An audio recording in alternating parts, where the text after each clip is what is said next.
ವ್ಯವಧಾನ ಇಲ್ಲ. ನಮ್ಗೆ ಅದು ಕೇಳೋ ಆಸೆ, ಟೈಮ್ ಇಲ್ಲ. ಇನ್ನು ವಯಸ್ಸಾದವ್ರು ಕೇಳ್ತಾರೆ, ಅದನ್ನ ಅಪ್ಲೈ ಮಾಡಕ್ಕೆ ಆಗಲ್ಲ. ಸೊ 3 ವಯಸ್ಸವರ್ಗು ಬೇಕಾದ ಅತ್ಯವಶ್ಯಕವಾದ ಪಾಠ, ಬಟ್ ಅಳವಡಿಸ್ಕೊಡೋದು ಸ್ವಲ್ಪ ಕಷ್ಟ. ಬಟ್ ಅದು ಸ್ಕೂಲಲ್ಲಿ ಶುರು ಮಾಡ್ಬಿಟ್ರೆ ಆ ಪ್ರೋಗ್ರಾಮ್ಸ್ ನಿಜವಾಗ್ಲೂ ಎಷ್ಟು ಹೆಲ್ಪ್ ಆಗುತ್ತೆ ಅಂದ್ರೆ, ಮಾರಲ್ ಸೈನ್ಸ್ ಅನ್ನೋದು ಕಳ್ಕೊತಾ ಇಲ್ಲ ಈ ಪ್ರಪಂಚದಲ್ಲಿ. It will come back. So Timmanna Bhat ಅವ್ರದ್ದೇ ಉಪನ್ಯಾಸದಲ್ಲಿ ಒಂದೆರಡು ಸೆಂಟೆನ್ಸ್ ತಗೋತೀನಿ ನನ್ನ ಲೆಕ್ಚರ್ ಶುರು ಮಾಡೋದಕ್ಕಿಂತ ಮುಂಚೆ. ಮಧ್ಯದಲ್ಲಿ ನಾನು ಇಂಗ್ಲಿಷ್ ಯೂಸ್ ಮಾಡಿದ್ರೆ ನಿಮ್ಗೆಲ್ಲ ಏನು ಪ್ರಾಬ್ಲಮ್ ಇಲ್ಲ ಅನ್ಕೋತೀನಿ. ಏನಾದ್ರೂ ಡೌಟ್ಸ್ ಆದ್ರೆ ಕೈ ಮೇಲೆತ್ತಿ ಕ್ಲಿಯರ್ ಮಾಡ್ಕೊಡ್ತೀನಿ. ಓಕೆ? ಸೊ ಭಟ್ ಅವ್ರು ಚೆನ್ನಾಗಿ ಹೇಳೋದಲ್ವಾ, ತನುಶುದ್ಧಿ ಮನಶುದ್ಧಿ, ಒಳ್ಳೆ ಮನಸ್ಸಿದ್ರೆ ಜೀವನದಲ್ಲಿ ಎಲ್ಲವೂ ಎಷ್ಟು ಸುಗಮ ಅಂತ. ಇದೆಯಾ? ಇನ್ನೊಂದು ಒಳ್ಳೆ ಮನಸ್ಸು ಇಲ್ಲ ಅಂತಾನೆ ಅವರು ಹೇಳಿದ್ರು, ಕಥೆಗಳೆಲ್ಲ ನಿದರ್ಶನ ಕೊಟ್ಟು. ಅದು ನಿಮ್ಮ ಹತ್ರದಲ್ಲೇ ನಿಮ್ ಮನಸ್ಸನ್ನ ತುಂಬಾ ನೋಯಿಸ್ತಾರೆ ಅಂತ ನಾವು ಹೇಳಿದ್ರು. ಅದು ಎಷ್ಟು ಸತ್ಯವಾದ ಮಾತಂದ್ರೆ, ನನ್ನ ಕ್ಲಿನಿಕ್ ಅಲ್ಲಿ ನಾನು ಯಾವಾಗ್ಲೂ ಪೇಷಂಟ್ಸ್ ನೋಡ್ತಾ ಇರುವಾಗ ಅವ್ರ ಅದೇ ಡೆಂಟಲ್ ಟ್ರೀಟ್ಮೆಂಟ್ ಬರೋದೇ ನಾನು ಒಂದ್ ಸ್ವಲ್ಪ ಮೆಂಟಲ್ ಕೌನ್ಸಿಲಿಂಗ್ ತುಂಬಾ ಮಾಡ್ತೀನಿ. ನನ್ನ ಹಸ್ಬೆಂಡ್ ಯಾವಾಗ್ಲೂ ಹೇಳೋದು, ನೀನ್ ಡೆಂಟಲ್ ಕ್ಲಿನಿಕ್ ಮೆಂಟಲ್ ಕ್ಲಿನಿಕ್ ಅಂತ. Because I counsel the patients more. ಎಷ್ಟು ಕಥೆಗಳು ಕೇಳ್ತೀನಿ ಗೊತ್ತಾ? 40 ವರ್ಷಕ್ಕೆ ಒಂದು 90 ವರ್ಷದಷ್ಟು ಎಕ್ಸ್ಪೀರಿಯನ್ಸ್ ಆಗುವಷ್ಟು ಕಥೆಗಳನ್ನ ನಾನು ಕೇಳ್ಬಿಟ್ಟಿದ್ದೀನಿ. ಎಲ್ಲರೂ ಹೇಳ್ತಾರೆ ಇಷ್ಟು ಮೆಚುರಿಟಿ ಯಾಕೆ ಅಂತ. ಅಷ್ಟು ಕಥೆಗಳು ಒಬ್ಬೊಬ್ರಿಂದ ಒಂದೊಂದು ದುಃಖ. ಒಂದು ಅತ್ತೆ ಕತೆ ಹೇಳಿದ್ರೆ ಒಂದು ಸೊಸೆ ಕತೆ, ತಂದೆ ಹೇಳಿದ್ರೆ ಮಗನ್ ಕತೆ, ಹರ್ಡ್ ಇಟ್ ಆಲ್.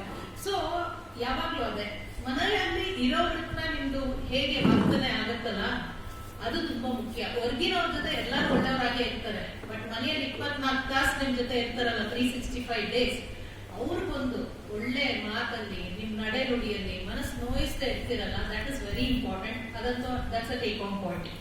ಎರಡನೇದಾಗಿ, ಅವ್ರ ಮನಃಶುದ್ಧಿ ಹೇಳಿದ್ರು, ತನ್ನ ಶುದ್ಧಿ ಹೇಳಿದ್ರು, ನಾನು ಅದ್ರ ಜೊತೆಗೆ ನಿಮ್ ಕೈ ಶುದ್ಧಿ ಜೊತೆಗೆ ಬಾಯಿ ಶುದ್ಧಿ ಹೇಗೆ ಇಟ್ಕೊಳ್ಳೋದು ಅನ್ನೋದನ್ನ ನಾನು ಹೇಳ್ಕೊಡ್ತಾ ಇದ್ದೀನಿ. ಮೂರನೇದಾಗ ಅವ್ರು ಹೇಳಿದ್ರು, ಲಾಸ್ಟ್ ಅಲ್ಲಿ ಒಂದ್ ವಸ್ತು ಕಳೆದೋದ್ಮೇಲೆ ಅದ್ರ ಬೆಲೆ ಗೊತ್ತಾಗುತ್ತೆ. ಅದು ಇದ್ದಾಗ, ನಿಮ್ ಜೊತೆ ಇದ್ದಾಗ ಯಾರಿಗೂ ಅದ್ರ ಬೆಲೆ ಗೊತ್ತಿಲ್ಲ ಅಲ್ಲ. ಅದು ನಮ್ ಹ್ಯೂಮನ್ ರಿಲೇಶನ್ಶಿಪ್ ಇರ್ಬೋದು, ಅದಂತೂ ಕಣ್ಣ ನೀರು ಬರ್ಸೋಂತ ಕಥೆ ಆಯ್ತು. ಬಟ್ ಬಾಯಿಗೂ ಅದು ಅಳವಡಿಸ್ಕೋಬಹುದು. ಅಲ್ಲಿ ಕಳೆದ ಮೇಲೆ ಹಲ್ಲಿನ ಬೆಲೆ, ಹಲ್ಲಿನ ಮಹತ್ವ ಗೊತ್ತಾಗೋದು. ಅಲ್ಲಿ ತನಕ ಅಲ್ಲಿದ್ದಾಗ ಚೆನ್ನಾಗಿ ತಿಂದ್ರಿ, ಎಲ್ಲ ಮಾಡಿದ್ರಿ, ಯು ಎಂಜಾಯ್. ಬಟ್ ದೆನ್ ಒಂದೊಂದು ಕಳ್ಕೊಂಡೆ ಅಂದ್ಬಿಟ್ಟು ಅಲ್ಲೇ ನೆಗ್ಲೆಕ್ಟ್ ಮಾಡಿದ್ರಿ, ಆಮೇಲೆ ಎಲ್ಲ ಕಡೆಯಾಗಿ ಎಲ್ಲ ಹೋಯ್ತು, ಎಲ್ಲ ಹೋದ್ಮೇಲೆ ಡೆಂಚರ್ ಬಂತು, ಆದ್ರೆ ತಿನ್ನೋ ರುಚಿ ಸವಿಯೋ ಮಗ ಸಿಗ್ತಾ ಇಲ್ಲ. ಸೊ ದಟ್ ಮೀನ್ಸ್ ಇದ್ದದನ್ನ ಉಳಿಸ್ಕೋಬೇಕಾಗಿತ್ತು, ಕಳ್ಕೋಬಾರ್ದಾಗಿತ್ತು ಅಂತ. ಸೊ ನಾನು ಇವತ್ತಿನ ಲೆಕ್ಚರ್ ಹೇಗೆ ಉಳಿಸ್ಕೋತೀರಾ, ಹೇಗೆ ಕಳ್ಕೊಂಡ್ರೆ ಅದನ್ನ ರೀಪ್ಲೇಸ್ ಮಾಡ್ಕೊಂಡು ಮತ್ತೆ ಒಂದು ಗೆಲುವು ಅಥವಾ ನಗುವನ್ನ ಪಡ್ಕೋಬಹುದು ಅನ್ನೋದ್ರ ಬಗ್ಗೆ ನಂದು ಇವತ್ತಿನ ಉಪನ್ಯಾಸ. ಸೊ ಆರೋಗ್ಯ ಸಲಹೆ, ಬಾಹ್ಯ ಆರೋಗ್ಯ ಮತ್ತು ದೇಹದ ಆರೋಗ್ಯ ಅವಿನಾಭಾವ ಸಂಬಂಧ ಅನ್ನೋ ಟೈಟಲ್ ಇಟ್ಕೊಂಡು ನಾನು ಡಾಕ್ಟರ್ ನಮ್ರತಾ ಉಮೇಶ್ ನಿಮ್ಮೆಲ್ಲರ ಮುಂದೆ. ಸೊ ನನ್ನ ಕ್ಲಿನಿಕ್ ಡೆಂಟಲ್ ಕಾನ್ಸೆಪ್ಟ್ಸ್ ಅಂತ ಸಾಕಾರ ನಗರ ಜಕ್ಕೂರಲ್ಲಿದೆ. And I have these 2 branches. ನಾನು 25 years ಇಂದ ಪ್ರಾಕ್ಟೀಸ್ ಮಾಡ್ತಾ ಇದ್ದೀನಿ. ಅಂಡ್ ಮೋಸ್ಟ್ ಆಫ್ ಇಟ್ ನಾನು ಇಂಪ್ಲಾಂಟಾಲಜಿಯಲ್ಲೇ ನನ್ನ ಫೆಲೋಶಿಪ್ಸ್ ಅಂಡ್ ಡಿಪ್ಲೊಮೆಟ್ಸ್ ತಗೊಂಡಿರೋದು. All over the world I travelled only for implants. So implantology ನಂದು ಮೇನ್ ಸ್ಟ್ರೀಮ್. ಸೊ ಹಾಗಾಗಿ ಇವತ್ತು ಒಂದು ಸ್ವಲ್ಪ ನನ್ನ ಲೆಕ್ಚರ್ ಲಾಸ್ಟ್ ಅಲ್ಲಿ ಇಂಪ್ಲಾಂಟಾಲಜಿ ಬಗ್ಗೆನೂ ಇರುತ್ತೆ. I teach you how you can replace teeth ಅಂತ ಹೇಳಿ. ಸೊ ಬಾಯಿಯ ಆರೋಗ್ಯ ಅಂದ್ರೆ ನಿಮ್ಗೆಲ್ಲ ಏನ್ ಅನ್ಸುತ್ತೆ? ನಾನು ಆರಾಮಾಗಿದ್ದೀನಿ, ದೇಹದ ಆರೋಗ್ಯ ಅಂತೂ ನಿಮ್ಗೆ ಗೊತ್ತು ಅಲ್ವಾ? ಮೈಕೈ ನೋವಿಲ್ಲ, ಜ್ವರ ಇಲ್ಲ, ಶೀತ, ಕೆಮ್ಮು ಏನೂ ಇಲ್ಲ, ನಾನು ಚೆನ್ನಾಗಿದ್ದೀನಿ ಅಂತಂದ್ರೆ, ಮಾನಸಿಕವಾಗಿ ದೈಹಿಕವಾಗಿ ನಾನು ಆರೋಗ್ಯವಾಗಿದ್ದೀನಿ ಅಂದ್ರೆ ನಿಮ್ಮಲ್ಲಿ ಏನು ಬಾಧೆಗಳಿದ್ದಿದ್ರೆ. ಅದೇ ರೀತಿಯಲ್ಲಿ ಬಾಯಿಯ ಆರೋಗ್ಯ ಅಂದ್ರೆ ಎಲ್ಲೂ ನೋವಿಲ್ಲದೆ, ಎಲ್ಲೂ ಇನ್ಫ್ಲಮೇಷನ್ ಇಲ್ಲದೆ, ಬ್ರಷ್ ಮಾಡುವಾಗ ನಿಮ್ದು ಬ್ಲೀಡಿಂಗ್ ಆಗದೆ ಆರೋಗ್ಯವಾಗಿದೆ ಅಂತಂದ್ರೆ, ನಿಮ್ ಹಲ್ಲುಗಳೆಲ್ಲ ಚೆನ್ನಾಗಿದೆ ಅಂದ್ರೆ ಅದೇ ಬಾಯಿಯ ಆರೋಗ್ಯ.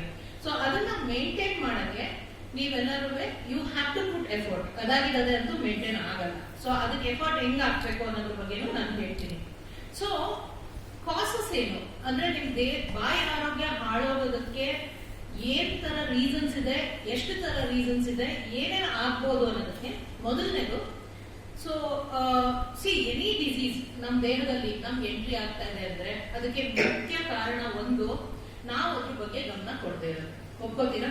ಅದನ್ನ ಲೋಕಲ್ ಫ್ಯಾಕ್ಟರ್ಸ್ ಅಂತಾರೆ. ಅಂದ್ರೆ ನೀವು ಬಾಯಿನ ಸರಿ ಬ್ರಷ್ ಮಾಡದೇ ಇರ್ಬೋದು, ನೆಗ್ಲೆಕ್ಟ್ ಮಾಡಿರ್ಬೋದು, ವರ್ಷಕ್ಕೆ ಒಂದ್ಸಲ ಹೋಗಿ ಕ್ಲೀನಿಂಗ್ ಮಾಡಿಸ್ತಾ ಇರ್ಬೋದು, ಟಾರ್ಟರ್ ಪ್ಲಾಕ್ ಅಕ್ಯುಮುಲೇಷನ್ ಆಗಿ ಅದರಿಂದ ರೋಗ ಹೆಚ್ಚಿಗೆ ಆಗಿರೋದು. ಸೊ ವರ್ಷಕ್ಕೊಂದ್ಸಲ ಅಥವಾ 2 ವರ್ಷಕ್ಕೊಂದ್ಸಲ ಆದ್ರೂ ಡೆಂಟಿಸ್ಟ್ ನ ವಿಸಿಟ್ ಮಾಡುವಂತ ಒಂದು ಟೈಮ್ ಟೇಬಲ್ ಅಂತ ನಾನು ಏನ್ ಹೇಳ್ತೀನಿ, ಆ ಸ್ಕೆಡ್ಯೂಲ್ ಇಟ್ಕೊಂಡ್ರೆ ವಿ ಆಲ್ ಆರ್ ಸೇಫ್ ಅನ್ನೋದಕ್ಕೆ.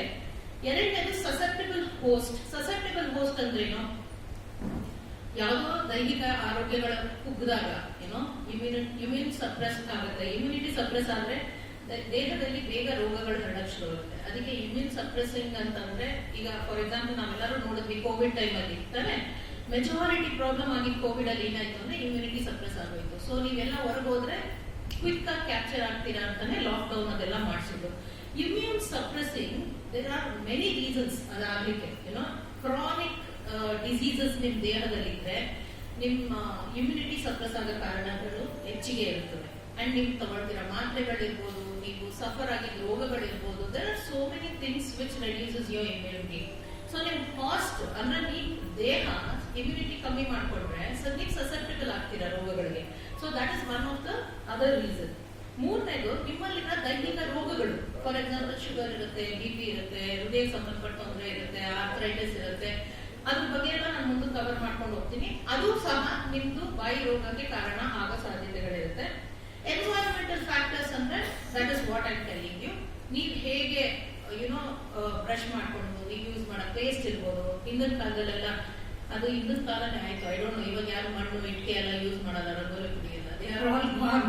ಬಟ್ ಟೂತ್ ಪೇಸ್ಟ್ ಯೂಸ್ ಮಾಡೋದನ್ನಾಗಲಿ ಅದನ್ನ ಚೆನ್ನಾಗಿ ಯೂಸ್ ಮಾಡ್ಕೊಂಡು ಬ್ರಷ್ ಮಾಡ್ಕೊಂಡು ಮೇಂಟೈನ್ ಮಾಡೋದಿರ್ಬೋದು. ಜೆನೆಟಿಕ್ ಫ್ಯಾಕ್ಟರ್ಸ್ ಅಂತಂದ್ರೆ ನಿಮ್ಮ ಹಿರಿಕರಿಂದ ಬಂದಿರೋ ಫ್ಯಾಕ್ಟರ್ಸ್ ಗಳಿರುತ್ತೆ. ಕೆಲವು ಸಲ ಒಂದು ಟೈಪ್ ಆಫ್ ಬ್ಯಾಕ್ಟೀರಿಯಾ ಜಾಸ್ತಿ ಇರ್ಬೋದು ನಿಮ್ಮ ಬಾಯಲ್ಲಿ, ಅದು ನಿಮ್ಮ ತಂದೆ ತಾಯಿ ಅಜ್ಜಿ ತಾತಗಳಿಂದ ಬಂದಿರ್ಬೋದು. ಸೊ ಆ ಒಂದು ಬ್ಯಾಕ್ಟೀರಿಯಾ ಹೆಚ್ಚಿಗಿದ್ದಲ್ಲಿ ನಿಮ್ಗೆ ಗಮ್ ಡಿಸೀಸ್ ಆಗೋ ಸಾಧ್ಯತೆಗಳಿರುತ್ತೆ, ಉಳುಕುಗಳಾಗೋ ಸಾಧ್ಯತೆಗಳಿರುತ್ತೆ. ಸೊ ಯಾವುದೋ ಒಂದು ಕಾರಣ ಹೆಚ್ಚಿಗೆ ಕಂಡಾಗ ಅದು ಜೆನೆಟಿಕ್ ಫ್ಯಾಕ್ಟರ್ಸ್ ಆದ್ರೆ ಅದ್ರ ಮೇಲೆ ನಮ್ ಕಂಟ್ರೋಲ್ ಇಲ್ಲ. ಬಟ್ ಅದು ಬಿಟ್ಟು ಲಿಕ್ವಿಡ್ ಫ್ಯಾಕ್ಟರ್ಸ್ ಎಲ್ಲ ನಮ್ ಕಂಟ್ರೋಲ್ ಅಲ್ಲಿ ಇದೆ, and we have to take care of those. So these are many articles. ನಾನು just I am going to brush through the articles. ನಾನು ಆರ್ಟಿಕಲ್ಸ್ ನಾನು ತುಂಬಾ ಇವಾಗ ಹೇಳಲ್ಲ, ಲಾಸ್ಟ್ ಅಲ್ಲಿ ಅದ್ರ ವಿವರಗಳು ಹೇಳ್ತೀನಿ. ಇದೆಲ್ಲ ರೀಸೆಂಟ್ ಆರ್ಟಿಕಲ್ಸ್ ನಾನು ತೋರಿಸ್ತಿರೋದು ನಿಮಗೆ. 2-way street oral health and systemic disease ಅಂತ ಈಗ ವರ್ಲ್ಡ್ ಹೆಲ್ತ್ ಆರ್ಗನೈಸೇಷನ್ ಏನ್ ರಿಯಲೈಸ್ ಮಾಡ್ಕೊಂಡಿದೆ ಅಂದ್ರೆ 2030 ಒಳಗೆ ಒಂದ್ ಸ್ವಲ್ಪ ಡಿಸೀಸ್ ಮುಕ್ತ ವಿಶ್ವ ಕ್ರಿಯೇಟ್ ಮಾಡಬೇಕು ಅನ್ನೋದು ಅವ್ರ ಮುಖ್ಯ ಉದ್ದೇಶ. ಏನಂದ್ರೆ ಆದಷ್ಟು ತಿಳುವಳಿಕೆ ಕೊಟ್ಟು ಯಾಕೆ ಡಿಸೀಸ್ ನಿಮ್ ದೇಹಕ್ಕೆ ಬಾಯಿಗೆ ಬರುತ್ತೆ, ಅದನ್ನ ಹೇಗೆ ಕಂಟ್ರೋಲ್ ಮಾಡ್ಬೋದು, ಹೇಗೆ ನೀವು ಅದನ್ನ ಪ್ರಿವೆಂಟ್ ಮಾಡ್ಬೋದು ಅನ್ನೋದ್ರ ಬಗ್ಗೆ ಅವ್ರು ತುಂಬಾ ಈಗ they are trying to do lots of programmes regarding that. ಅದರಲ್ಲಿ ಈ oral health and systemic health ಇದೆಯಲ್ಲ, ಅದನ್ನ ಬೈ ಡೈರೆಕ್ಷನಲ್ ಡಿಸೀಸಸ್ ಅಂತಾರೆ. ನಿಮ್ ದೈಹಿಕವಾಗಿ ನಿಮ್ದು ಆರೋಗ್ಯ ಚೆನ್ನಾಗಿಲ್ಲ ಅಂದ್ರೆ ನಿಮ್ದು ಬಾಯಿ ಆರೋಗ್ಯ ಹಾಳಾಗೋ ಸಾಧ್ಯತೆ ಇದೆ. ನಿಮ್ ಬಾಯಿ ಆರೋಗ್ಯ ಹಾಳಾಗಿದ್ರೆ ದೈಹಿಕ ಆರೋಗ್ಯ ಹಾಳಾಗುವ ಸಾಧ್ಯತೆ ಇದೆ. ಇದನ್ನ ಬೈ ಡೈರೆಕ್ಷನಲ್ ಅಂತ ಹೇಳ್ತೀವಿ. ಸೊ ಒಂದಕ್ಕೊಂದು ಇದು related. The best part is ಇದೆಲ್ಲ 25-26 ಅಲ್ಲಿ ಬಂದಿರೋ ಆರ್ಟಿಕಲ್ಸ್ ಗಳಿವೆಲ್ಲ. ಇದನ್ನ ನಾನು ರಿಸರ್ಚ್ ಮಾಡಿ ಯಾಕೆ ತಂದಿದ್ದೀನಿ ಅಂತಂದ್ರೆ, ಜಾಸ್ತಿ ಡಾಕ್ಟರ್ಸ್ ಈಗ medical fraternity doctors and dental fraternity doctors ಇಬ್ರು they are joining hands to give the best treatment to the patients. Reason ಅವ್ರಿಗೆ ಗೊತ್ತಾಗಿದೆ, ಹಲ್ಲಲ್ಲಿ ಇರೋ ಇನ್ಫ್ಲಮೇಟರಿ ಕಂಡೀಷನ್ಸ್ ನಮ್ ದೈಹಿಕವಾಗಿ ಹೆಂಗ್ ಎಫೆಕ್ಟ್ ಆಗ್ತಾ ಇದೆ ಅಂತ.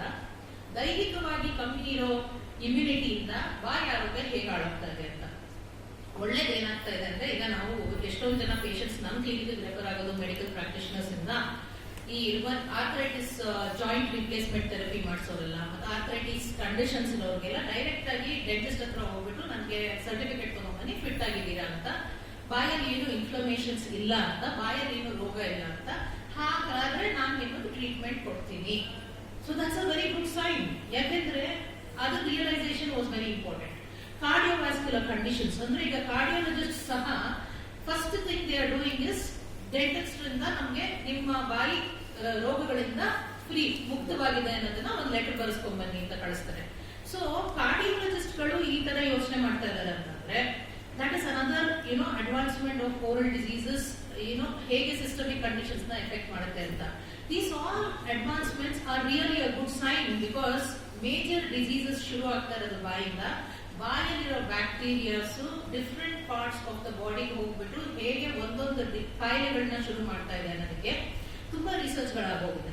ನಮ್ಮ ಬಾಯಲ್ಲಿರೋ ಪ್ಲಾಕ್ ಅಥವಾ ಟಾರ್ಟರ್ ಎಲ್ಲೋ ಕಲರ್ ಕಟ್ಕೊಂಡಿರೋದು ನೋಡಿದಿರಲ್ಲ, ಅದೊಂಥರ ನಿಮ್ದು ಬ್ಯಾಕ್ಟೀರಿಯಾದ ಮನೆ ಇದ್ದಂಗೆ. ಅದು ಜಾಸ್ತಿ ಇದ್ದಷ್ಟು ಬಾಯಲ್ಲಿ ನಿಮ್ಮಲ್ಲಿ ಬ್ಯಾಕ್ಟೀರಿಯಾ ಜಾಸ್ತಿ ಇದೆ, ಮತ್ತೆ ಅಕ್ಯುಮುಲೇಷನ್ಸ್ ಜಾಸ್ತಿ ಇದೆ. ಸೊ ಕೆಲವು ಸಲ ಏನಾಗುತ್ತೆ, ಅದು ಬಾಯಿಂದ ಥ್ರೂ ಯೋರ್ ಬ್ಲಡ್ ಎಸ್ಕೇಪ್ ಆಗ್ಬಿಟ್ಟು ಹಾರ್ಟ್ ಹೋಗಿ ಅದಿರೋ ಸ್ಕ್ಲಿರಾಟಿಕ್ ಬ್ಲಾಕೇಜಸ್ ಮಾಡಿ ನಿಮ್ಗೆ ಕಾರ್ಡಿಯಾಕ್ ಅಟ್ಯಾಕ್ಸ್ ಮಾಡಿಸುತ್ತೆ. At the same time strokes ಆಗಂಗ್ ಮಾಡುತ್ತೆ. ಮೂರನೇದಾಗಿ ಆ ಬ್ಯಾಕ್ಟೀರಿಯಾ ಅಂತ ಏನ್ ನಾವು ಹೇಳ್ತೀವಿ ಕ್ಲೀನಿಂಗ್ ಮಾಡಿಸಿದಾಗ ಬ್ಯಾಕ್ಟೀರಿಯಾದಿಂದ ಯಾವ್ದಾದ್ರು ವ್ಯಾಲ್ವ್ ರಿಪ್ಲೇಸ್ಮೆಂಟ್ ಥೆರಪಿ ಆಗಿದ್ರೆ ಅವ್ರಿಗೆಲ್ಲ ಸಬ್ಬಕ್ಯೂಟ್ ಎಂಡೋಕಾರ್ಡೈಟಿಸ್ ಆಗುತ್ತೆ ಅಂತೆಲ್ಲ ಹೇಳಿ ಪ್ರೂವ್ ಆಗೋಗಿದೆ. ಸೊ ನೀವು ಇವೆಲ್ಲ ಏನೇ ಕಾರ್ಡಿಯಾಕ್ ರಿಲೇಟೆಡ್ ಸರ್ಜರೀಸ್ ಮಾಡಿಸ್ಕೋಬೇಕು ಅಂತಂದ್ರೆ ಬಾಯಿನ ಕ್ಲೀನ್ ಮಾಡಿಸ್ಕೊಂಡು ಆಮೇಲೆ ಎಲ್ಲ ಆರೋಗ್ಯವಾಗಿದೆ, ಯಾವುದೇ ಇನ್ಫೆಕ್ಟೆಡ್ ಹಲ್ಲಿಲ್ಲ, ಮುರಿದೋಗಿರೋ ಹಲ್ಲಿಲ್ಲ, ಇನ್ಫೆಕ್ಟೆಡ್ ಟೂತ್ ಇಲ್ಲ ಅಂತಂದಾಗ ಮಾತ್ರ ನೀವು ಕಾರ್ಡಿಯಾಕ್ ಸರ್ಜರಿಗೆ ರೆಡಿ ಆಗ್ತೀರಾ.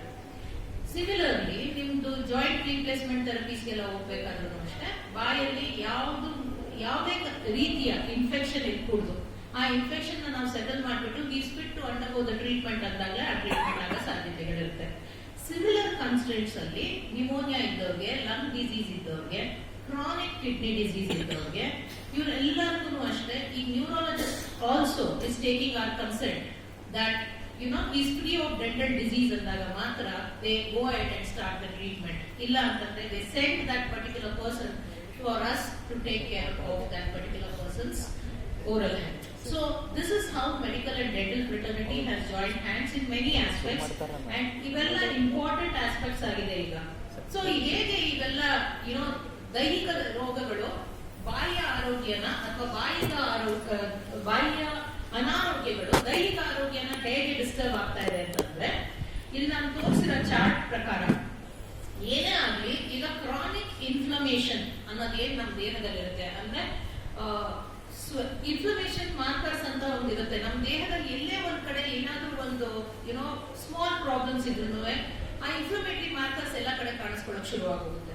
ದೋಸ್ inflammatory markers are the ones which creates blood ಅಲ್ಲಿ ಹೋಗಿ ಬೇರೆ ಬೇರೆ part of the body organs ಮೇಲೆ ಪರಿಣಾಮ ಬೀರೋದು ಅಂತ. This is how multiple organ effect ಆಗುತ್ತೆ ಅನ್ನೋದ್ರ ಬಗ್ಗೆ ಈ ಚಾರ್ಟ್. ಅದು ಎಲ್ಲಿಂದ ಶುರು ಆಗ್ತಾ ಇದೆ, ಬಾಯಲ್ಲಿ ಫಸ್ಟ್ ನೀವೆಲ್ಲ ಊಟ ತಿಂದ ಕೂಡಲೇ ಬ್ರಷ್ ಮಾಡ್ಲಿಲ್ಲ ಅಂತಂದ್ರೆ ಫಸ್ಟ್ ಫಾರ್ಮ್ ಆಗೋದು ಸಮಥಿಂಗ್ ಕಾಲ್ಡ್ ಅಸ್ ಬಯೋಫಿಲಮ್. ಬಯೋಫಿಲಮ್ ಅಂದ್ರೆ ಊಟದ ಪದಾರ್ಥ ಸೇರ್ಕೊಂಡ್ಬಿಡುತ್ತೆ. ನಾವು ಯಾಕೆ ಹೇಳ್ತೀವಿ ಒಂದ್ 15 ನಿಮಿಷ ಆಮೇಲೆ ಬ್ರಷ್ ಮಾಡ್ಕೊಂಡ್ಬಿಡಿ ಅಥವಾ ಬಾಯಿ ಚೆನ್ನಾಗಿ ಮುಕ್ಕಳಿಸಿ ಅಂದ್ರೆ ಊಟದ ಪದಾರ್ಥ ಹಲ್ ಮೇಲೆ ಅಂಟ್ಕೊಂಡಿರ್ಬಾರ್ದು. ಅದು ಫಸ್ಟ್ ಥಿಂಗ್ ಬಯೋಫಿಲಮ್. ಬಯೋಫಿಲಮ್ ನೋಡ್ಕೊಳ್ಳಿಲ್ಲ ಅಂತಂದ್ರೆ ಸೆಕೆಂಡ್ ಪ್ಲಾಕ್ ತರ ನೀಟಾಗಿ ಜಮಾಯಿಸ್ಕೊಳಕ್ ಶುರು ಆಗುತ್ತೆ. ಅದನ್ನು ನೀವು ಹೋಗಿ ಕೇರ್ ತಗೊಳ್ಳಿಲ್ಲ ಹೇಳಿದ್ರೆ ಅದು ಸ್ವಲ್ಪ ಗಟ್ಟಿ ಆಗ್ತಾ ಅದನ್ನ ಕ್ಯಾಲ್ಕ್ಯುಲಸ್ ಅಂತ ಹೇಳ್ತೀವಿ. ಅದು ಸ್ವಲ್ಪ ಯೆಲ್ಲೋ ಕಲರ್ದು ಕ್ಯಾಲ್ಸಿಯಂ ಡೆಪಾಸಿಟ್ ಶುರು ಆಗುತ್ತೆ. ಅದು ಗಟ್ಟಿಯಾಗಿ ಫಾರ್ಮ್ ಆಗಕ್ ಶುರು ಆಗುತ್ತೆ. ಆ ಯೆಲ್ಲೋ ಕಲರ್ ಕಾಣಿಸಿದ ತಕ್ಷಣ ನಾನು ಕ್ಲೀನಿಂಗ್ ಮಾಡಿಸ್ಕೊಂಡ್ಬಿಡ್ತೀನಪ್ಪ ಅಂದ್ರೆ ಗೆದ್ರಿ ಯಾವಾಗ ಇದು ಇಲ್ಲಿ ಬಿಡೋದೇನು ನೋವಿಲ್ವಲ್ಲ ನೋಡ್ಕೊಳ್ಳೋಣ ಅಂತಂದ್ರೆ ಆ ಯೆಲ್ಲೋ ಕಲರ್ ಟಾರ್ಟರ್ ಏನ್ ಮಾಡುತ್ತೆ, ಗಮ್ಸ್ ನ ತಿನ್ನಕ್ ಶುರು ಮಾಡುತ್ತೆ. ಆ ಗಮ್ಸ್ ನ ತಿನ್ನೋದೇ ಜಿಂಜೈವೈಟಿಸ್ ಅಂದ್ರೆ ನೀವೆಲ್ಲ ಕೇಳಿರ್ಬೇಕಲ್ಲ ಪಯೋರಿಯಾ ಅಂತ ಹೇಳಿ, ವಸಡು ಊದ್ಕೊಂಡಿದೆ, ವಸಡು ರಕ್ತಸ್ರಾವ ಆಗ್ತಾ ಇದೆ ಅಂತೆಲ್ಲ ಕೇಳಿದ್ದೀರಾ. ಸೊ ಅದು ಶುರು ಆಗೋದು. ಅದನ್ನು ನೀವು ನೆಗ್ಲೆಕ್ಟ್ ಮಾಡಿದ್ರಿ ಅಂತಂದ್ರೆ ಒಂದ್ ಪಕ್ಷ ಅದು ವಸಡನ್ನ ಇಳಿಸ್ಕೊಂಡು ಹೋಗ್ತಾ ಮೂಳೆ ತಿನ್ಕೊಳಕ್ ಶುರು ಮಾಡುತ್ತೆ. ಸಬ್ ಜಿಂಜೈವಲ್ ಕ್ಯಾಲ್ಕ್ಯುಲಸ್ ಅಂದ್ರೆ ಗಮ್ಸ್ ಒಳಗಡೆ ಕ್ಯಾಲ್ಕ್ಯುಲಸ್ ಕುತ್ಕೊಳಕ್ ಶುರು ಮಾಡುತ್ತೆ. ಅದು ಕರಿ ಕಲರ್ ಆಗ್ತಾ ಹೋಗುತ್ತೆ, ಮೇಲ್ಗಡೆ ಹಳದಿ ಕಲರ್ ಇರುತ್ತೆ. ಎಷ್ಟು ನಾವು ಕರಿದು ಹಸಿರುದು ಕ್ಯಾಲ್ಕ್ಯುಲಸ್ ನೋಡ್ತೀವಿ ಅಷ್ಟು ಹಳೇ ಕ್ಯಾಲ್ಕ್ಯುಲಸ್ ಅಂತ ಅಷ್ಟು ನಿಮ್ದು ಮೂಳೆ ತಿಂದೋಗಿರುತ್ತೆ. ಈಗ ಏನ್ ಮಾಡ್ಬೇಕಾಗುತ್ತೆ, ಡೀಪ್ ಆಗಿ ಗಮ್ಸ್ ಒಳಗೆ ಹೋಗ್ಬಿಟ್ಟು ನಾವು ಕ್ಲೀನಿಂಗ್ ಮಾಡ್ಕೊಡ್ಬೇಕಾಗುತ್ತೆ. ಆಮೇಲೆ ಮೂಳೆ ಬೆಳೆಯೋದಿದ್ರೆ ಇಲ್ಲ ಅಂದ್ರೆ ಆ ಒಂದು ಇನ್ಫ್ಲಮೇಟರಿ ಮಾರ್ಕರ್ಸ್ ಏನ್ ಶುರು ಆಗುತ್ತೆ ದಟ್ ಇಸ್ ದ ಒನ್ ನಿಮ್ ದೈಹಿಕ ಆರೋಗ್ಯನ ಕುಗ್ಸಕ್ ಶುರು ಮಾಡುತ್ತೆ. ಸೊ ಏನೆಲ್ಲ ಕಾಂಪ್ಲಿಕೇಶನ್ಸ್ ಆಗ್ಬೋದು ಇದರಿಂದ ಅಂದ್ರೆ ಇಲ್ಲಿ ನೋಡಿ, ಪ್ರೆಗ್ನೆನ್ಸಿ ಕಾಂಪ್ಲಿಕೇಶನ್ಸ್ ಏನಾಗ್ತಾ ಇದೆ, ಮೆಟರ್ನಲ್ ಇದು ಪ್ರೆಗ್ನೆಂಟ್ ಲೇಡೀಸ್ ಅವ್ರುಗಳು ಏನಾದ್ರು ಬಾಯಿನ ಚೆನ್ನಾಗಿ ಮೇಂಟೈನ್ ಮಾಡ್ತಿಲ್ಲ, ಯೂಶಲಿ ಹಾರ್ಮೋನಲ್ ಚೇಂಜಸ್ ಇಂದನೂ ಹೊಸರು ಉತ್ಕೊಳ್ಳೋ ಸಾಧ್ಯತೆಗಳು ತುಂಬಾ ಇರುತ್ತೆ ಪ್ರೆಗ್ನೆನ್ಸಿಲಿ. ನೆಗ್ಲೆಕ್ಷನ್ ಆದ್ರೆ ಅದಕ್ಕೆ ನಾನು ಯಾವಾಗ್ಲೂ ಹೇಳ್ತೀನಿ, ರೀಸೆಂಟ್ ಆಗಿ ಮದುವೆ ಆಗಿರೋರಾಗಿ ಪ್ರೆಗ್ನೆನ್ಸಿ ಪ್ಲಾನ್ ಮಾಡ್ತಾ ಇದ್ರೆ ಫಸ್ಟ್ ಡೆಂಟಲ್ ಟ್ರೀಟ್ಮೆಂಟ್ ಮುಗಿಸ್ಕೊಂಡ್ಬಿಡಿ. ಯಾಕೆಂದ್ರೆ ಮುಂದೆ ಅದರಿಂದ ತೊಂದರೆ ಆಗಬಾರ್ದು ಅಂತ. This is my advice to all the pregnant ladies. And before getting pregnant first dental treatment sort out ಮಾಡ್ಕೊಳ್ಳಿ. ನ್ಯೂಲಿ ವೆಡ್ ಕಪಲ್ಸ್ಗೆ this is my first advice ಆಗಿ. ನೀವುಗಳು ಅಷ್ಟೇ ಈಗ ನೀವು ನೋಡ್ತಿರ್ತೀರಾ ನಿಮ್ಮ ಮನೆಯಲ್ಲಿ ಮದುವೆ ಆಗ್ತಾ ಇರೋರು ಯಾರು ಇರ್ತಾರೆ. ಸೊ ಪ್ರೆಗ್ನೆನ್ಸಿ ಟೈಮ್ಗೆ ಇವ್ರಿಗೆಲ್ಲ ನೀವು ಅಡ್ವೈಸ್ ಮಾಡ್ಬೇಕಾಗುತ್ತೆ. ಏನೋ ಫಸ್ಟ್ ಬಾಯಿನ ಆರೋಗ್ಯ ನೋಡ್ಕೊಂಡ್ಬಿಡಮ್ಮ, ಯಾವ್ದಾದ್ರು ಕಲ್ಲುಗಳು ಉಳ್ಕಾಗಿದೆ ಫಿಲ್ ಮಾಡಿಸ್ಕೊಂಬಿಡಿ, ರೂಟ್ ಕೆನಾಲ್ ಮಾಡಿಸಿದ್ರೆ ಮಾಡಿಸ್ಕೊಳ್ಳಿ, ವಿಸ್ಡಮ್ ಟೂತ್ ಬೆಳ್ಕೊಂಡು ತುಂಬಾ ಇನ್ಫ್ಲಮೇಷನ್ ಕೊಡ್ತಾ ಇದ್ರೆ ಕೀಳಿಸ್ಕೊಂಡ್ಬಿಡಿ, ಕ್ಲೀನಿಂಗ್ ಮಾಡಿಸ್ಕೊಂಡು ಇನ್ನೆಲ್ಲ ಮಾಡಿ ನಂತರ ಪ್ಲಾನಿಂಗ್ ಆಗ್ಬೇಕು. ಯಾಕೆ ಪ್ರೆಗ್ನೆಂಟ್ ಟೈಮ್ ಟ್ರೀಟ್ಮೆಂಟ್ ಕೊಡೋದಷ್ಟು ಸುಲಭ ಅಲ್ಲ. ಏನೋ ಕೆಲವು ಇಂಜೆಕ್ಷನ್ಸ್ ರಿಸ್ಟ್ರಿಕ್ಟ್ ಆಗುತ್ತೆ, ಕೆಲವು ಆಂಟಿಬಯೋಟಿಕ್ಸ್ ರಿಸ್ಟ್ರಿಕ್ಟ್ ಆಗುತ್ತೆ, ಫ್ರೀ ಫ್ಲೋ ಆಗಿ ಟ್ರೀಟ್ಮೆಂಟ್ ಕೊಡೋದು ತುಂಬಾ ಕಷ್ಟ ಆಗುತ್ತೆ. ಸೊ ಅದ್ರ ಸಲುವಾಗಿ ಪ್ರೆಗ್ನೆಂಟ್ ಲೇಡೀಸ್ಗೆ ನೀವೆಲ್ಲರೂ ತಗೊಂಡು ಹೋಗ್ಬೇಕಾಗಿರೋ ಮೆಸೇಜ್ ಇದು. ರುಮೆಟಾಯ್ಡ್ ಆರ್ಥರೈಟಿಸ್ ಇರೋ ಪೇಷಂಟ್ಸ್ಗೂ ಅಷ್ಟೇ, ಆರ್ಥರೈಟಿಸ್ ಬರೋ ಕಾರಣನೂ ಈ inflammatory cells ಬಾಯಲ್ಲಿರೋದು.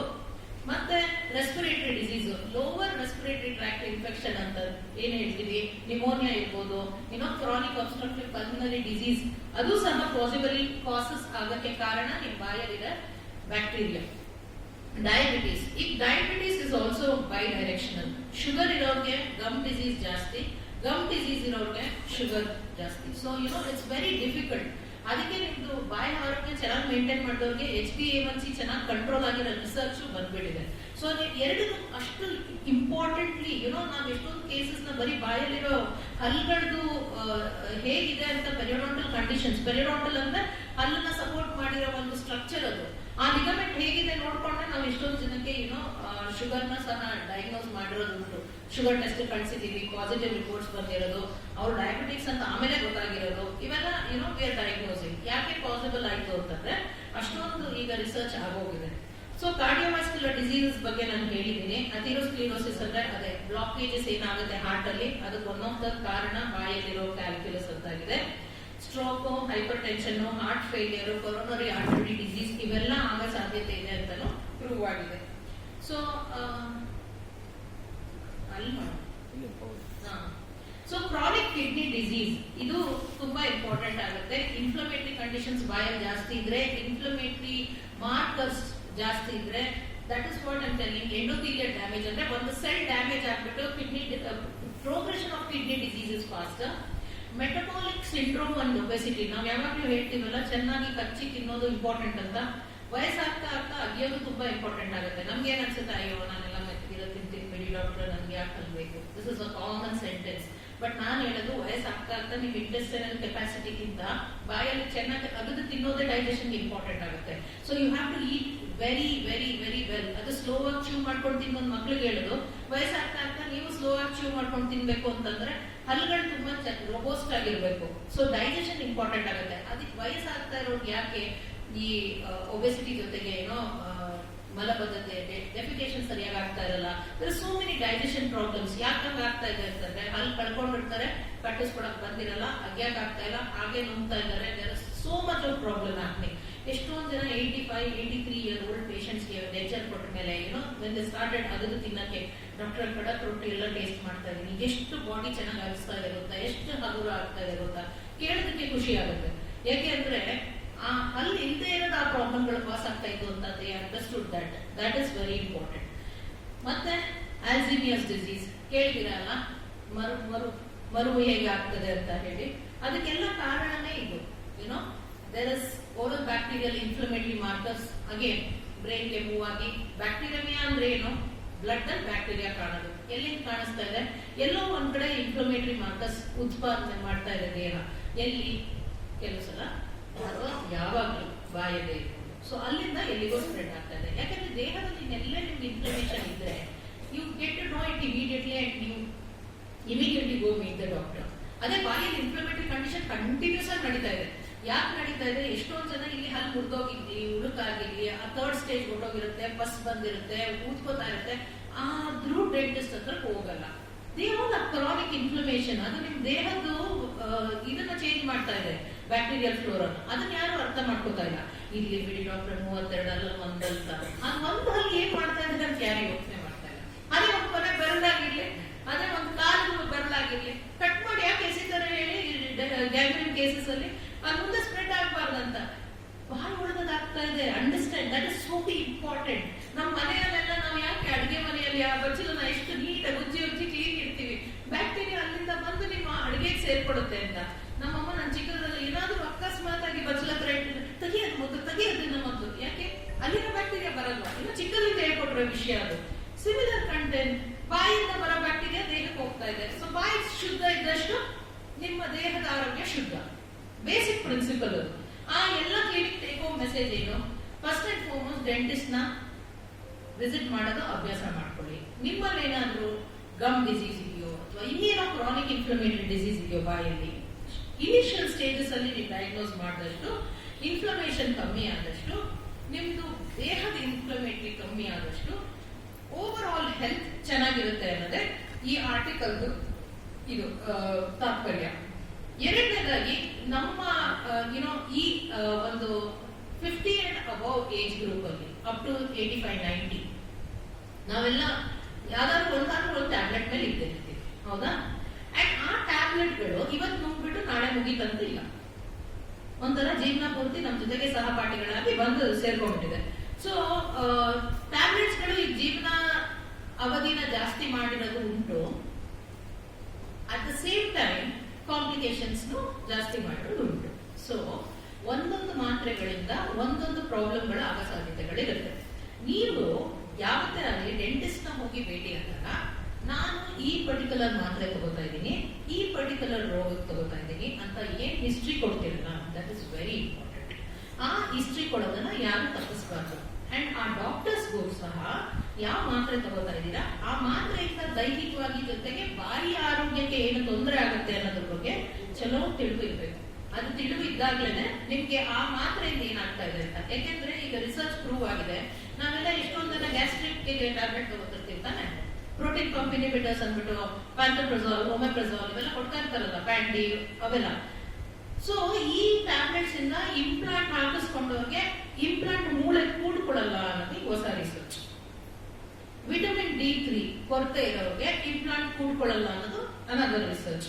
Vitamin B12 deficiency ಇರೋರಿಗೆ, ಹಿಮೋಗ್ಲೋಬಿನ್ ಕಂಟೆಂಟ್ ಪ್ರಾಬ್ಲಮ್ ಇರೋರಿಗೆ ಗಾಯಗಳು ವಾಸಿ ಆಗಲ್ಲ ಅನ್ನೋದು ರೂಲ್. ಸೊ ಇವೆಲ್ಲ ಇರುವಾಗ ನಾವೇನ್ ಮಾಡ್ತೀವಿ, ಯಾವುದೇ ಒಂದು ಕೇಸ್ ನ ತಗೊಂಡಾಗ ರಕ್ತ ಪರೀಕ್ಷೆ ಮಾಡಿಸಿ ಏನ್ ತೊಂದರೆ ಇದೆ, ಏನ್ ಕೊರತೆ ಇದೆ ಅದನ್ನ ನಾವು ಹ್ಯಾಂಡಲ್ ಮಾಡ್ಬಿಟ್ಟು ಆಮೇಲೆ ನಾವು ನಿಮ್ಗೆ ಟ್ರೀಟ್ಮೆಂಟ್ ಕೊಡತಕ್ಕದ್ದು. ನೀವುಗಳು ಬ್ಲಡ್ ಥಿನ್ನರ್ಸ್ ಅಂತೂ most of the people after 50 are taking. ಈಗ ಏನಾಗೋಗಿದೆ, ಅದು ಪ್ರಿವೆಂಟಿವ್ ಮೆಜರ್ಗೆ ಬ್ಲಡ್ ಥಿನ್ನರ್ಸ್ ಕೊಡೋಕೆ ಶುರು ಮಾಡ್ಬಿಟ್ಟಿದ್ದಾರೆ. ಅದು ತುಂಬಾ ಇಂಪಾರ್ಟೆಂಟ್ ಆಗುತ್ತೆ. ನೀವುಗಳು ಡೆಂಟಿಸ್ಟ್ ಹತ್ರ ಹೋದಾಗ ಅಥವಾ ಸರ್ಜನ್ಸ್ ಹತ್ರ ಹೋದಾಗ ಆ ಒಂದು ಹಿಸ್ಟ್ರಿ ಕೊಡೋದು. ಕೊಡ್ಲಿಲ್ಲ ಹೇಳಿದ್ರೆ ರಕ್ತಸ್ರಾವ ಜಾಸ್ತಿ ಆಗೋದು ಉಂಟು. ಹಲ್ ಕಿತ್ತಾಗ, ಕ್ಲೀನಿಂಗ್ ಮಾಡಿದಾಗ. ಒಂದು ಪೇಷಂಟ್ ಶಿ ವಾಸ್ ಜಸ್ಟ್ 25 ವರ್ಷ ಕ್ಲೀನಿಂಗ್ ಮಾಡಿಸ್ಕೊಂಡು ಹೋಗಿದ್ದಾಳೆ. ಬರೀ ಕ್ಲೀನಿಂಗ್ 2 days ಕಂಟಿನ್ಯೂಸ್ ಬ್ಲೀಡಿಂಗ್ ಆಗಿದೆ. ಯಾಕೆ ಅಂತ ಯಾರಿಗೂ ಪ್ರೂವ್ ಮಾಡ್ಲಿಕ್ಕೆ ಸಾಧ್ಯ ಇಲ್ಲ. ಎಲ್ಲ ಬ್ಲಡ್ ಟೆಸ್ಟ್ ಮಾಡ್ಸಾಯ್ತು, ಅವಳಲ್ಲಿ ಏನು ಕಂಡೀಷನ್ ಇಲ್ಲ. ಬಟ್ ನಾವು ಹೈಯರ್ ಕಂಡೀಷನ್ ಹೋಗಿ ಟೆಸ್ಟ್ ಮಾಡಿಲ್ಲ ಅಲ್ವಾ, ಏನಾದ್ರೂ ಪ್ರಾಬ್ಲಮ್ ಇರ್ಬೋದಲ್ವಾ. ಅಂದ್ರೆ ಜೆನೆಟಿಕ್ ಡಿಸಾರ್ಡರ್, ಹಿಮೋಫಿಲಿಯಾ ಇರ್ಬೋದು, thrombocytopenia ಇರ್ಬೋದು. There must be so many other things which might have created that bleeding. But after 2 days ಅದು ಸ್ಟಾಪ್ ಆಯ್ತು. ಬಟ್ ರೀಸನಿಂಗ್ ಗೊತ್ತಾಗಕ್ಕೆ ಬ್ಲಡ್ ಟೆಸ್ಟ್ ಎಲ್ಲ ಬರ್ಕೊಟ್ವಿ. And she stays in Australia. So ಅಲ್ಲೇ ಹೋಗಿ ಮಾಡಿಸ್ಕೊಂಡು luckily she is normal. But 25 ವರ್ಷಕ್ಕೆ ಹಂಗಾಯ್ತು ಅಂದ್ರೆ ಇಮ್ಯಾಜಿನ್ ಮಾಡಿ, ಒಂದು 85 ವರ್ಷದ ತಾತಂಗಾಗಿದ್ರೆ 2 ದಿನ ಕಂಟಿನ್ಯೂಸ್ ಆಗಿ ರಕ್ತ ಹೋಗಿದ್ರೆ. ಸೊ ಎಷ್ಟು ಇಂಪಾರ್ಟೆಂಟ್ ಆಗುತ್ತೆ ಮೆಡಿಕಲ್ ಕಂಡೀಷನ್ಸ್ ನ ನಾವು ದೈಹಿಕ ಅಂದ್ರೆ ಬಾಯಿ ಆರೋಗ್ಯಕ್ಕೆ ಹಾಕೊಳ್ಳೋದು, ಬಾಯಿ ಕಂಡೀಷನ್ಸ್ ನ ಇದಕ್ಕೆ ಹಾಕೊಳ್ಳೋದು. ನೀವು ಏನ್ ಮೆಡಿಕೇಶನ್ಸ್ ತಗೋತಿದ್ದೀರಾ ಅನ್ನೋದ್ರ ಬಗ್ಗೆ. ಎಷ್ಟೊಂದು ಜನ ಆಸ್ಟಿಯೋಪೋರೋಸಿಸ್ ಸಫರ್ ಆಗ್ತಾರಲ್ವಾ.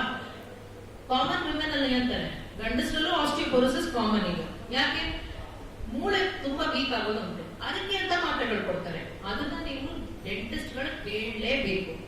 ಅದು ನೀವು ಹೇಳಲಿಲ್ಲ ಅಂದ್ರೆ implant is a failure treatment. Okay, ಅದಕ್ಕಂತ ಕಂಡೀಷನ್ಸ್ ಇರುತ್ತೆ. ಅದನ್ನ ನಾವು ಹೇಗೆ ಮ್ಯಾನೇಜ್ ಮಾಡ್ಬೋದು ಅಂತ. ಇನ್ ಲಿವರ್ ಡಿಸಾರ್ಡರ್, ಎಷ್ಟೊಂದು ಜನ ಆಲ್ಕೋಹಾಲಿಕ್ಸ್ ಇರ್ಬೋದು ಅಥವಾ ಲಿವರ್ ಡಿಸಾರ್ಡರ್ ಇರ್ಬೋದು, ಅವರಲ್ಲಿ ರಕ್ತದ ಹೆಪ್ಪುಗಟ್ಟಲ್ಲ. ಇನ್ನು ಅವ್ರಿಗೊಂದು ಮೆಡಿಕೇಶನ್ ಕೊಟ್ಬಿಟ್ಟು ಆಮೇಲೆ ನಾವು ಟ್ರೀಟ್ಮೆಂಟ್ ಕೊಡ್ಬೇಕಾಗುತ್ತೆ. ಕಿಡ್ನಿ ಡಿಸೀಸ್ ಪೀಪಲ್, ಇಮ್ಯುನಿಟಿ ಯಾರ್ಯಾರಲ್ಲಿ ಕಾಂಪ್ರಮೈಸ್ ಆಗಿದೆ, ಫಾರ್ ಎಕ್ಸಾಂಪಲ್ ಆರ್ಗನ್ ಡೊನೇಷನ್ ಆಗಿರೋರು ಇರ್ಬೋದು, ಕ್ಯಾನ್ಸರ್ ಇಂದ ಸಫರ್ ಆಗಿರೋರು ಇರ್ಬೋದು, ಕ್ರಾನಿಕ್ ಲಂಗ್ ಡಿಸಾರ್ಡರ್ಸ್ ಇಂದ ಇರ್ಬೋದು. ಇವರೆಲ್ಲ ಇಮ್ಯುನಿಟಿ ಕಮ್ಮಿ ಆಗಿರುತ್ತೆ. ಅವ್ರನ್ನ ಟ್ರೀಟ್ಮೆಂಟ್ ಮಾಡಕ್ಕೂ we have to be very equipped. ಅಂದ್ರೆ ಬಾಯಿ ಆರೋಗ್ಯನ ನೋಡ್ಕೊಳ್ಳೋಕೆ ಅದನ್ನ ನೋಡ್ಕೊಳ್ಳಬೇಕು. ಬಟ್ ಅವ್ರಿಗೆ ಆಗಿದೆ ಅಂತ ನೋಡ್ಕೊಳ್ದೆ ಇರ್ದೇನೋ ಇರ್ಕೂಡುದು, ಯಾಕಂದ್ರೆ ಅದು ಇನ್ನೂ ಜಾಸ್ತಿ ಮಾಡುತ್ತೆ. ಸೊ ಹಾಗಾಗಿ ಅವೆರಡಕ್ಕೂ ಸಂಬಂಧಗಳಿದ್ದಾಗ ನಾವು ಅದನ್ನ ಒಂದ್ ಸ್ವಲ್ಪ ಕೇರ್ಫುಲ್ ಹಿಸ್ಟ್ರಿ ತಗೊಂಡು ಆ ಒಂದು ಪರ್ಟಿಕ್ಯುಲರ್ ಡಿಸೀಸ್ಗೆ ಯಾವ ಮಾತ್ರೆ ಮೇಲಿದ್ದೀರಾ, ಆ ಮಾತ್ರೆಗಳಿಂದ ಏನ್ ಎಫೆಕ್ಟ್ ಆಗುತ್ತೆ, ಆ ಎಫೆಕ್ಟ್ ನ ನಾವು ಹೇಗೆ ಕಮ್ಮಿ ಮಾಡ್ಬೋದು, ಇದೆಲ್ಲ ಯೋಚನೆ ಮಾಡಿ ಟ್ರೀಟ್ಮೆಂಟ್ ಕೊಡುವಂತ ಒಂದು ಪರಿಸ್ಥಿತಿ ಬರುತ್ತೆ. ಈಗ ನೀವು ಶುಗರ್ ಯಾರ್ಯಾರು ಬ್ಲಡ್ ತಿನ್ನರ್ಸ್ ತಗೋತೀರಾ ಅಟ್ಲೀಸ್ಟ್ ಒಂದು 72 ಅವರ್ಸ್ ಮುಂಚೆ ಬ್ಲಡ್ ಸ್ಟಾಪ್ ಮಾಡಬೇಕು. ಈಗಂತೂ ಹೊಸ ರಿಸರ್ಚ್ ಹೇಳ್ತಾ ಇದೆ 11ರಿಂದ 12 ದಿನದ ಮುಂಚೆ ಸ್ಟಾಪ್ ಮಾಡಿದ್ರೆ ಮಾತ್ರ ಹೆಲ್ಪ್ ಆಗುತ್ತೆ ಅಂತ. ಅದು ಯಾವ ತರ ಟ್ಯಾಬ್ಲೆಟ್ಸ್ ಅನ್ನೋದು ಇದೆ. ಓಕೆ, ನೀವು ಇಕೋಸ್ಪ್ರಿನ್, ಕ್ಲೋಪಿಡಾಗ್ರಲ್, ಮತ್ತೆ ವಾರ್ಫರಿನ್, ಹೆಪಾರಿನ್ ಥೆರಪಿ ಈ ತರ ಎಲ್ಲ ಇರುತ್ತೆ. ಅದರಲ್ಲಿ ಯಾವ ಎಕ್ಸಾಕ್ಟ್ ಆಗಿ ಮಾತ್ರೆಗೆ ಎಷ್ಟು ದಿನ ಬೇಕು ಅನ್ನೋದು ಸಹ ವೇರಿ ಆಗುತ್ತೆ. ಎಕೋಸ್ಪ್ರಿನ್ ಸಮಟೈಮ್ಸ್ ಸ್ಟಾಪ್ ಮಾಡಿಲ್ಲ ಅಂತ ನಡೆಯುತ್ತೆ ಅನ್ನೋದು ಹೊಸ ರಿಸರ್ಚ್. ಸೊ INR ಟೆಸ್ಟ್ ಅಂತ ಹೇಳಿ ಟೆಸ್ಟ್ ಮಾಡ್ಬಿಟ್ಟು ಹೇಗಿದೆ ನಿಮ್ದು ಬ್ಲಡ್ ಕ್ಲಾಟಿಂಗ್ ಎಬಿಲಿಟಿ ಅದನ್ನ ನೋಡ್ಕೊಂಡು then we can proceed. So these history ನೀವೆಲ್ಲ ನಮ್ಗಂತೂ ಗೊತ್ತಾಗಲ್ಲ ಪೇಷಂಟ್ ಏನ್ ಅಂಡರ್ಗೋ ಮಾಡ್ತಾ ಇದಾರೆ, ಏನ್ ತಗೋತಾ ಇದಾರೆ ಅಂತ. You have to give us a proper history about your health condition so that the doctors are well equipped to give you that particular treatment. One of my patients missing tooth ತಗೊಂಡು ಬಂದಿದ್ರು, but she had implant ಹೋಗುವಂತ ಪರಿಸ್ಥಿತಿ ಇಲ್ಲ, ಅಕ್ಕಪಕ್ಕದಲ್ಲೂ ಬ್ರಿಡ್ಜಿಗೆ support ಮಾಡೋ ಅಷ್ಟು ಚೆನ್ನಾಗಿರ್ಲಿಲ್ಲ. But she showed us the history of osteoporosis and ನಾನು ತಗೊಳಕ್ ಆಗಲ್ಲ ಮೇಡಮ್, ನಾನು ಬಿಸ್ಫಾಸ್ಫನೇಟ್ ಥೆರಪಿ ಇದ್ದೀನಿ ಅಂತ ಹೇಳಿದಾಗ ಓಕೆ ಫೈನ್. ಸೊ ಚೆನ್ನಾಗಿರ್ತಿರೋ ಹಲ್ಗಳನ್ನೇ ಹೇಗೋ ಸ್ಯಾಲ್ವೇಜ್ ಮಾಡ್ಕೊಂಡು ಬ್ರಿಡ್ಜ್ ಕೊಡಕ್ ಟ್ರೈ ಮಾಡಿದ್ವಿ. ಸೊ ಅವ್ರಾಗಿದ್ದು ಅವ್ರಿಗೆ ಹೇಳಿದ್ದು ನಮ್ಗೆ ಗೊತ್ತಾಯ್ತಲ್ಲ. ನಮ್ಮ ಈ ಕೇಸ್ ಹಿಸ್ಟ್ರಿ ಪೇಪರ್ ಅಲ್ಲಿ ಮೆಡಿಕಲ್ ಹಿಸ್ಟ್ರಿ ಅಂತ ಒಂದು ಕಾಲಮ್ ಇರುತ್ತೆ. ಎಷ್ಟೊಂದು ಜನ ಮುಚ್ಚಿಡೋದು ಉಂಟು. ಮೆಡಿಕಲ್ ಹಿಸ್ಟ್ರಿ ಹೇಳ್ಬಿಡಕ್ಕೆ ಅವ್ರಿಗೆ ಸ್ವಲ್ಪ ಮುಜುಗರ. No, it is confidential. ನಾವು ಅದನ್ನ ಹೋಗಿ ಎಲ್ಲ